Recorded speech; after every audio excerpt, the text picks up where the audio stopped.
That news was brought to you by ACS Manufacturing Corporation, ISO certified world-class quality. Mula sa #1 Smart Dishwashing Paste. Tanggaling-galing mo! Smart dishwashing paste ko. Pritong ulam na masebo, plato o kaldero. Tanggaling for everyday. Ganyan pag Smart ang dishwashing paste. May double tanggaling formula. Tanggal galing ang sebo at bakterya. Bahid para walang bahid, linis fantastic sa metal at plastic. #1 ko to! Tanggaling-galing mo! Smart dishwashing paste. Heavy duty linis bawat pahid.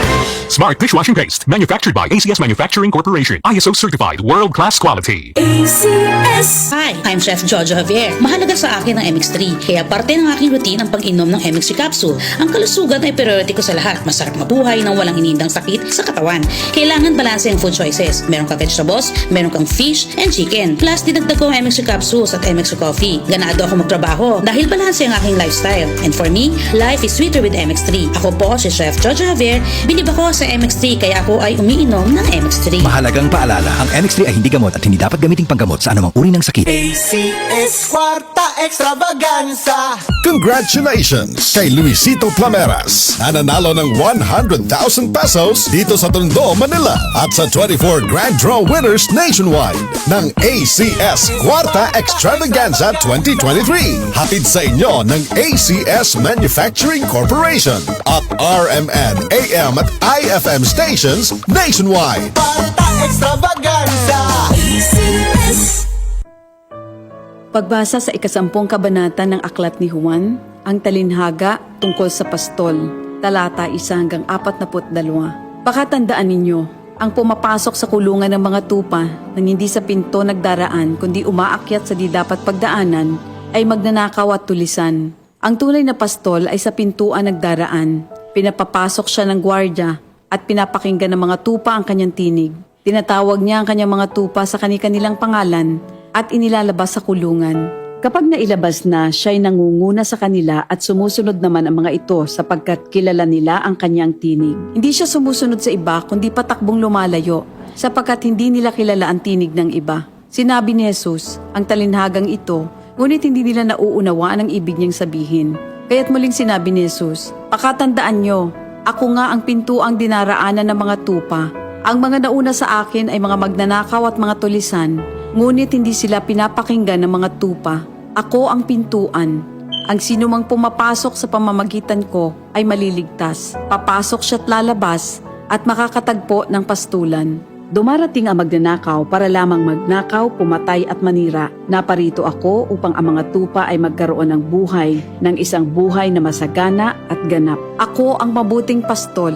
Iniaalay ng mabuting pastol ang kanyang buhay para sa mga tupa. Ang bayaran ay tumatakas kapag may dumarating na asong gubat. Iniiwan niya mga tupa palibhas ay hindi siya pastol at hindi kanya ang mga ito. Kaya't sinusunggaban ng asong gubat ang mga ito at binubulabog. Tumatakas siya palibhas ay bayaran lamang at walang malasakit sa mga tupa. Ako nga ang mabuting pastol.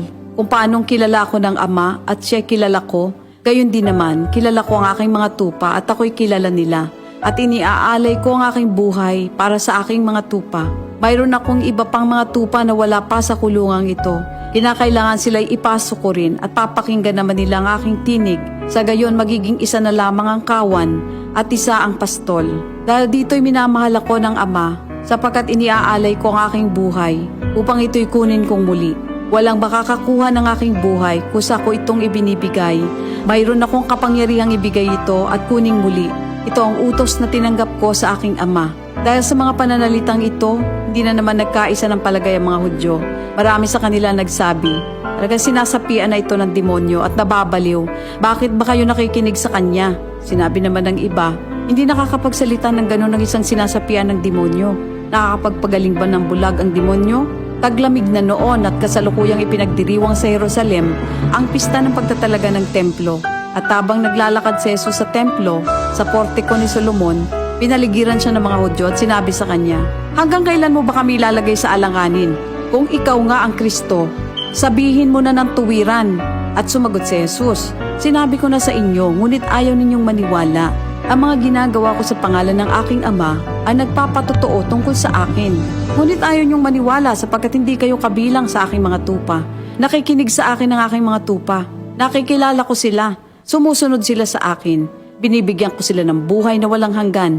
Kailan may hindi sila mapapahamak at hindi sila maaagaw sa akin ninuman.